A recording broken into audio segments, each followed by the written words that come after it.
ایک دفعہ کا ذکر ہے کہ ایک پرانے گاؤں میں ٹروم نام کا ایک عاجز کسان رہتا تھا۔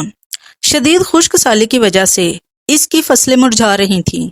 ایک دن جنگل کی گہرائی میں گھومتے ہوئے وہ ایک جادوئی دریا سے ٹھوکر کھا گیا۔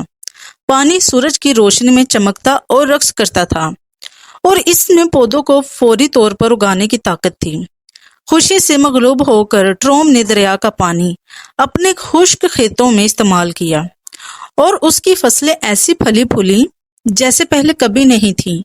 تاہم وہ جلد ہی لالچی ہو گیا اور ضرورت مندوں کو نظر انداز کرتے ہوئے ذاتی فائدے کے لیے پانی کا استعمال کرنے لگا۔ ایک رات دریا کی روح اس کے سامنے نمودار ہوئی۔ اے انسان، تم اتنے خود غرض اور لالچی ہو۔ اگر تم لوگوں کی مدد نہیں کرو گے اس پانی سے تو میں یہ سب کچھ تم سے لے لوں گا۔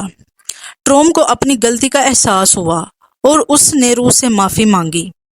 اس دن سے ٹروم نے دل کھول کر جادوئی ندی کا پانی گاؤں کے تمام کسانوں کے ساتھ بانٹ دیا، جس کے نتیجے میں گاؤں میں بہت زیادہ خوشحالی واپس آ گئی۔